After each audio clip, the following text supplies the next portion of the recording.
I'm enjoying reading to you, and I hope you're enjoying listening to some of the books. This is one of our favorites that I read at preschool, and my daughter loved this growing up as well. It's called Giraffes Can't Dance. It's written by Giles, Andreae, illustrated by Guy Parker-Rees, and it's an orchid picture book. That's a publisher. And the author wrote this after coming back from Kenya. He saw giraffes in Kenya, and he wrote Giraffes Can't Dance.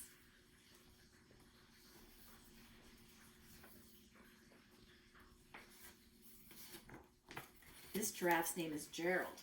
Gerald was a tall giraffe whose neck was long and slim, but his knees were awfully bandy and his legs were rather thin.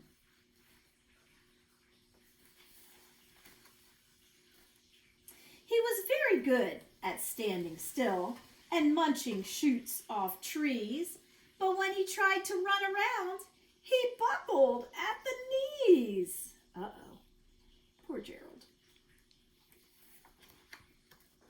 Now, every year in Africa, they hold the jungle dance, where every single animal turns up to skip and prance. That says jungle dance. And this year, when the day arrived, poor Gerald felt so sad, because when it came to dancing, he was very, very bad. The warthogs started waltzing, and the rhinos rocked and rolled. The lions danced a tango, which was elegant and bold. Oh my, they look beautiful.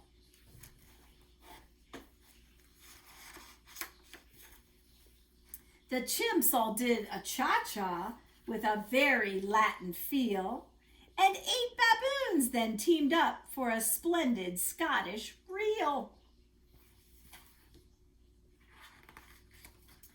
Gerald swallowed bravely as he walked toward the floor, but the lions saw him coming, and they soon began to roar. "Hey, look at that clumsy Gerald," the animals all laughed. "Giraffes can't dance, you silly fool. Oh, Gerald, don't be daft." Was that nice? That wasn't nice. How do you think Gerald felt? It's probably very sad. Gerald simply froze up. He was rooted to the spot. "They're right," he thought. "I'm useless. Oh, I feel like such a clod." So he crept off from the dance floor, and he started walking home. He'd never felt so sad before, so sad and all alone. Poor Gerald. Then he found a little clearing, and he looked up at the sky. "The moon can be so beautiful," he whispered with a sigh. "Excuse me," coughed a cricket, who'd seen Gerald earlier on, "but sometimes when you're different, you just need a different song." Listen to the swaying grass and listen to the trees. To me, the sweetest music is those branches in the breeze. So imagine that the lovely moon is playing just for you. Everything makes music if you really want it to.